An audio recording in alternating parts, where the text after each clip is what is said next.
हाँ तो मेरे तारों और सितारों, मैं आपका आरडी आ गया हूं एक नई वीडियो में। आज का मेरा टॉपिक है बेसिक प्रोपोर्शनैलिटी थ्योरम, जिसको हम बीपीटी भी बोलते हैं। ये थ्योरम आईसीएससी, सीबीएसई, एसएससी सारे बोर्ड्स में दिया हुआ है। इसको स्टेटमेंट एक दिया होगा, इसको तुमको क्या करना है, प्रूफ करना है। तो सबसे पहले तुम इसको प्रूफ कैसे करोगे, क्या करोगे, स्टेटमेंट रीड करोगे। स्टेटमेंट रीड करने के बाद डायग्राम ड्रॉ करोगे। डायग्राम ड्रॉ करने के बाद गिवन, टू प्रूव, कंस्ट्रक्ट, फिर जाके उसको प्रूफ कर दोगे। ऐसे 4 स्टेप्स में तुम किसी भी थ्योरम को इजीली क्या कर सकते हो, प्रूफ कर सकते हो। तो चलो फटाफट स्क्रीन पे दिया हुआ जो स्टेटमेंट है वो रेफर करो, मैं रीड करता हूं। If a line parallel to a side of a triangle intersects the remaining sides in two distinct points, then the line divides the sides in the same proportion।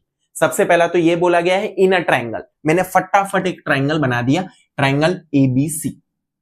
A line parallel to a side of a triangle. Okay, एक side को एक line क्या है, parallel है। तो मैंने एक line draw कर दिया एल, वो किसको पैरेलल है, साइड बीसी को। ठीक है, अब वो क्या कर रहा है, इतना पहले करने के बाद ना तुम गिवन लिख लो। मैंने तुमको डायग्राम बता दिया कि इनर ट्रायंगल, एक लाइन क्या है, किसी एक साइड को क्या है, पैरेलल। तो मैंने एक लाइन एल बीसी को क्या कर दिया, पैरेलल कर दिया। चलो फटाफट पहले गिवन लिख लेते हैं। तो मैं पहले गिवन लिख लेता हूं। ओके, गिवन में मैं क्या लिखूंगा, गिवन में मैं लिखूंगा जो भी मुझे इधर दिख रहा है मैं सब उठा के गिवन में डाल दूंगा। मेरे को गिवन में लिखना है इन ट्रायंगल एबीसी। ओके, एक ट्रायंगल है एबीसी, उसके अंदर लाइन एल पैरेलल है साइड बीसी को, वो भी लिख दो। Line L parallel to side BC. Okay, ये भी तुमने कर दिया।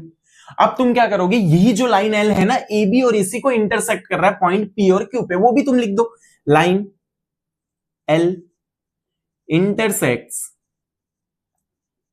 AB and AC in the points P and Q respectively। Okay, इसका मतलब ये है कि AB का पॉइंट है P और AC का पॉइंट है Q, इसीलिए मैंने रिस्पेक्टिवली वर्ड यूज किया है। तो ऐसे करके तुमने पूरा गिवन लिख दिया। अब गिवन लिखने के बाद तुमको टू प्रूव लिखना पड़ेगा। चलो टू प्रूव भी लिख देते हैं। तुमको प्रूव क्या करना है, देखो बहुत ही सिंपल इस स्टेटमेंट में ये दिया हुआ है कि इसको प्रूव क्या करना है। एक्चुअल में इसने ये बोला कि if a line parallel to a side of a triangle intersect the remaining side in two distinct point, मतलब एक लाइन पैरेलल है साइड बीसी को, वो दोनों रिमेनिंग साइड को क्या कर रहा है, इंटरसेक्ट कर रहा है दो डिस्टिंक्ट पॉइंट, मतलब दो डिफरेंट पॉइंट में।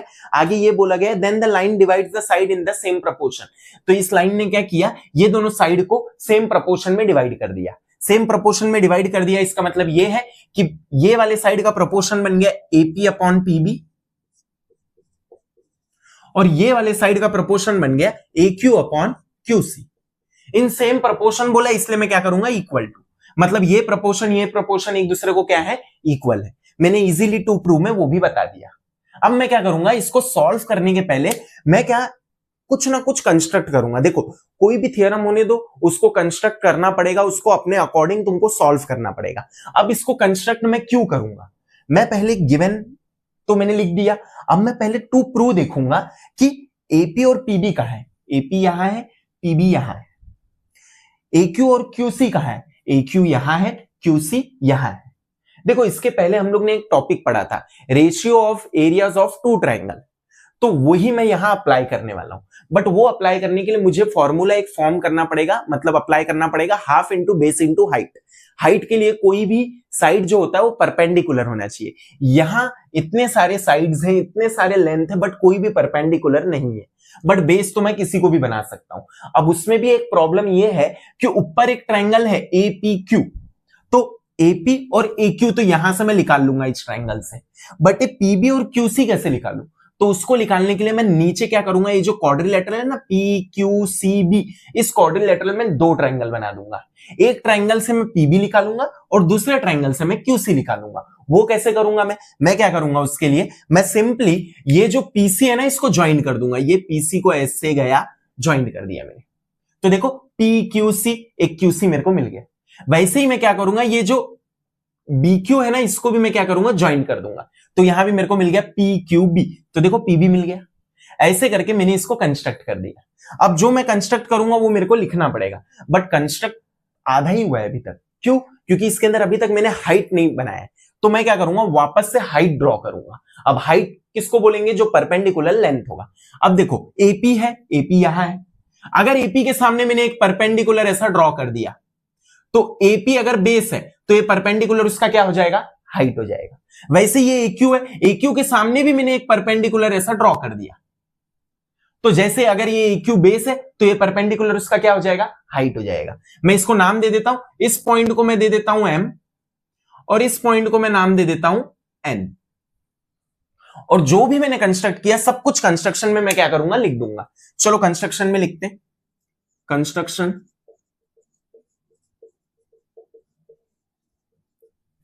जो भी दिया है सब लिखता हूं। सबसे पहला मैं लिखूंगा कि जॉइन सेग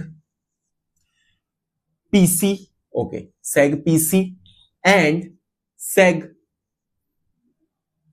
क्यूबी। ओके, मैंने एक सेग पीसी ज्वाइन किया और एक सेग क्यूबी ज्वाइन किया, ये मैंने ज्वाइन किया तो दो ट्राइंगल मेरा। फिर उसके बाद दो परपेंडिकुलर बनाया, वो भी लिखना पड़ेगा। And draw PM perpendicular to AQ, PM perpendicular to AQ and QN perpendicular to AP. So easily we had done with our construction. तो कंस्ट्रक्शन मेरा हो गया। अब कंस्ट्रक्शन होते ही मैंने 3 स्टेप इजीली कर दिया। सबसे पहला तो मैंने डायग्राम बना दिया, गिवन टू प्रूव और कंस्ट्रक्शन 1 2 3 स्टेप हो गया। मैंने बोला 4th स्टेप में अपना थियरम कंप्लीट हो जाएगा। तो 4th स्टेप अपना होगा प्रूफ। ये थियरम को हमको क्या करना है, प्रूफ करना है। तो चलो ये थियरम को अब हम प्रूफ करते हैं। देखो प्रूफ करने के लिए तुमको सबसे पहला ये देखना पड़ेगा कि तुमको प्रूफ क्या करना है, एपी अपॉन पीबी और एक्यू अपॉन क्यूसी। एपी यहां है, पीबी यहां है, एक्यू यहां है, क्यूसी यहां है। तो ये लेफ्ट हैंड साइड हो गया, ये राइट हैंड साइड हो गया। तो मेरे को ऐसा ट्राइंगल लेना पड़ेगा जो लेफ्ट हैंड साइड हो पहले, और फिर दूसरा ट्राइंगल ये लेना पड़ेगा जो राइट हैंड साइड हो। तो सबसे पहला मैं प्रूफ ये करूंगा। अगर मैंने लेफ्ट हैंड साइड प्रूफ कर दिया, फिर मैं राइट हैंड साइड प्रूफ करके दोनों को इक्वल बता दूंगा। तो चलो पहले लेफ्ट हैंड साइड प्रूफ करते हैं। लेफ्ट हैंड साइड के लिए मैं कौन से 2 ट्राइंगल लूंगा, देखो ऊपर वाला तो कॉमन है, वो लेफ्ट हैंड में भी यूज होगा, राइट हैंड में भी यूज होगा। तो मैं पहले एक ट्राइंगल ले रहा हूं, in triangle एपीक्यू, in triangle एपीक्यू and triangle. Okay, ये लेफ्ट हैंड साइड और राइट हैंड साइड दोनों में यूज हो रहा है, तो इसलिए मैंने ले लिया ट्राइंगल एपीक्यू। अगर मैंने एपीक्यू ले लिया तो अब मुझे क्या लेना है, पीबी चाहिए ना मुझे। पीबी के लिए मेरे ये ट्राइंगल लेना पड़ेगा पीक्यूबी, क्योंकि यही ले सकता हूं। पीक्यूसी लिया तो राइट हैंड साइड के लिए, तो मैं पहले पीक्यूबी लूंगा, एंड ट्राइंगल पीक्यूबी।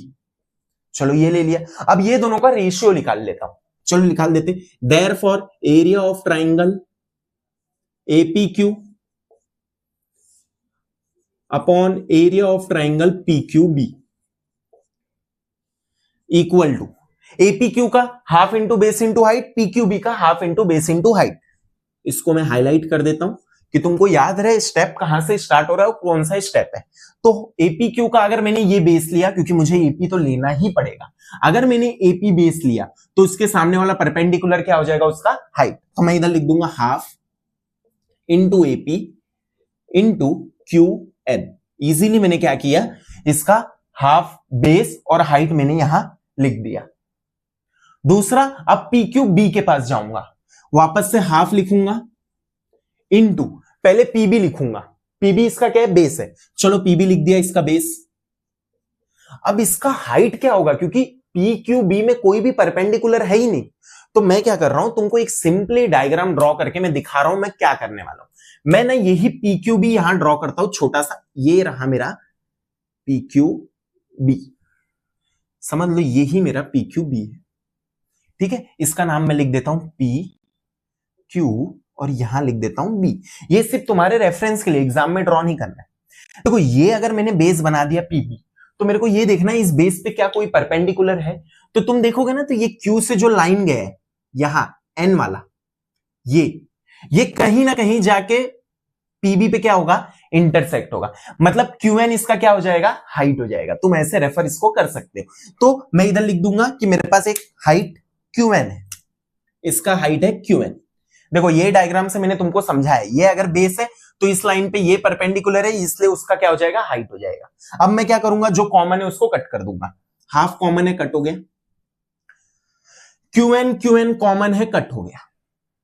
कुछ और भी कट होगा क्या, नहीं, कुछ कट नहीं होगा, बट यहां हमको रीजन लिखना पड़ेगा। क्या रीजन लिखेंगे हम, मैं रीजन लिख देता हूं यहां, ट्राइंगल्स विथ इक्वल हाइट्स। मतलब जो दो ट्राइंगल लिए हम लोग, उसके अंदर का हाइट जो था वो क्या था, इक्वल।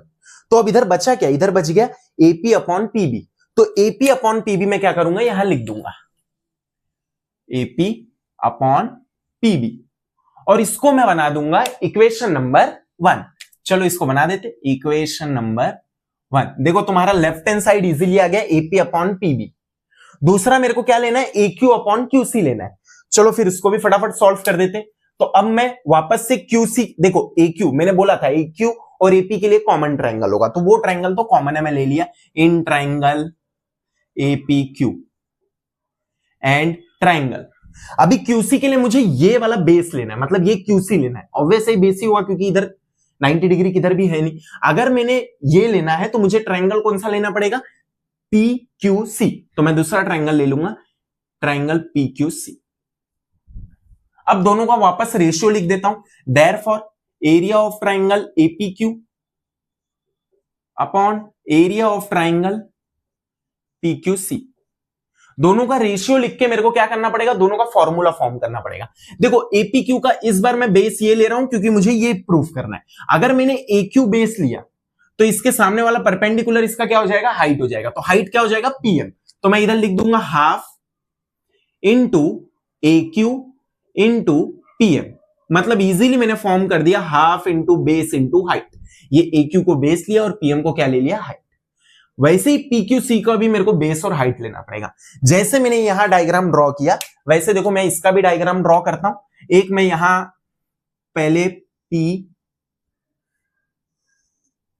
इसको P बनाता हूं, इसको Q बनाता हूं, इसको C बनाता हूं। जैसे PQC बनाया मैंने, तो अगर मैंने बेस QC ले लिया, फॉर एग्जांपल QC मैंने बेस ले लिया, अगर मैंने इसको बेस लिया तो इस लाइन पे एक परपेंडिकुलर होगा तभी उसका हाइट बनेगा।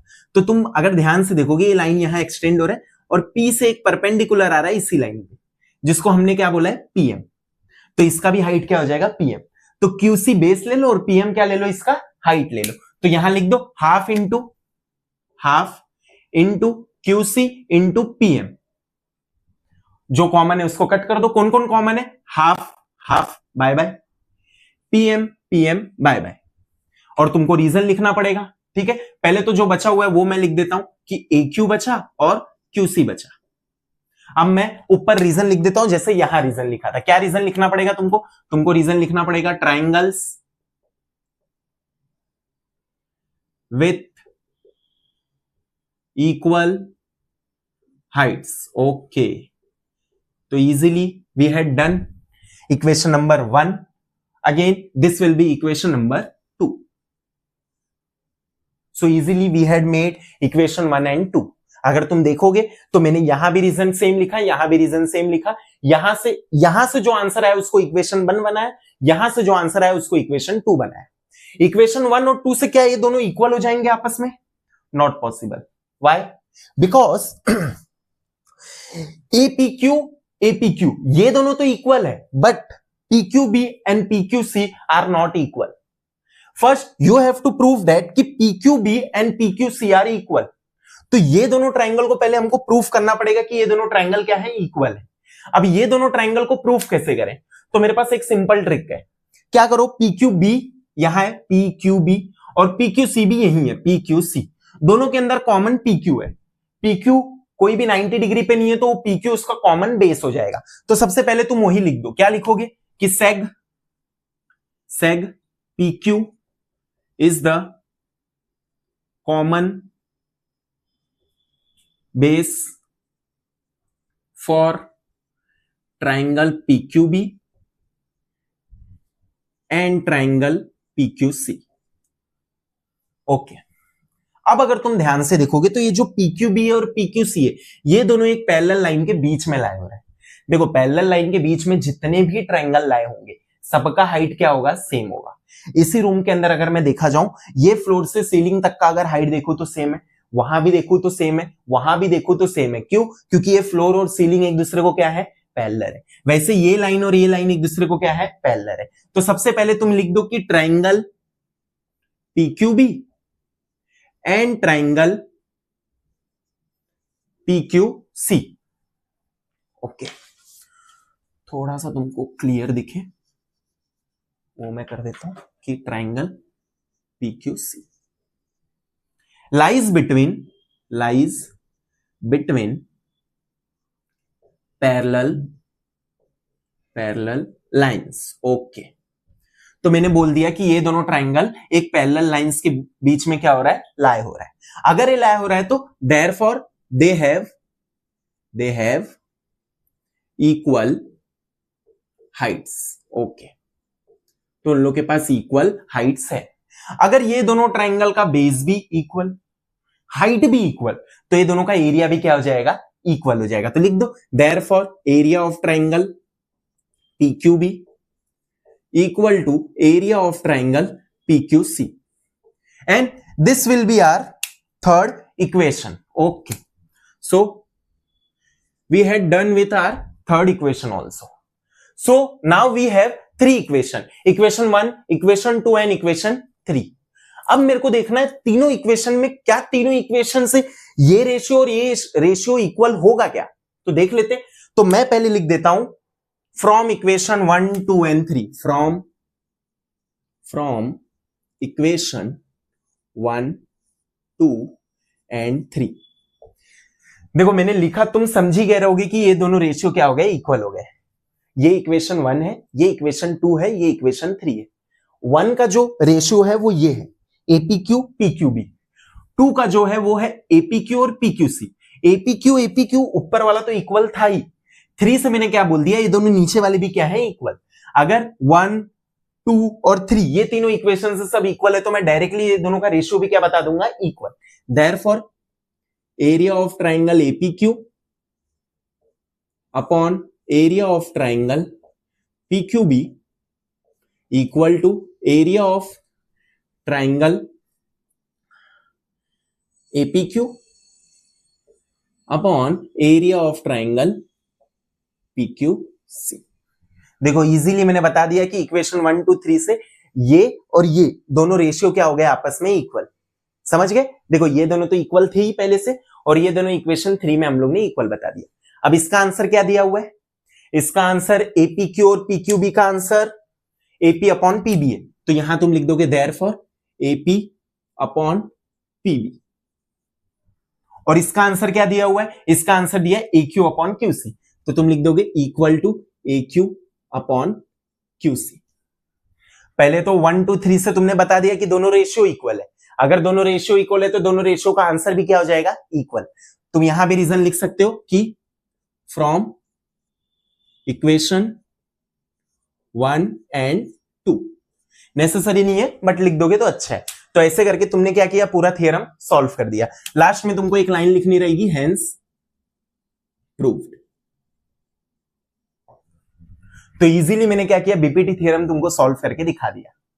मैं सोचा कि थ्योरम से स्टार्ट किया जाए, ये एकेडमिक ईयर का जो भी वीडियो होगा सबसे पहला वीडियो। तो अगर तुम चैनल पे आए हो तो चैनल को लाइक, सब्सक्राइब और जितना हो सके अपने फ्रेंड से या फिर जूनियर से शेयर करो। मैं और भी वीडियो लेके आऊंगा, और भी थ्योरम्स लेके आऊंगा, और भी सम्स लेकर आऊंगा।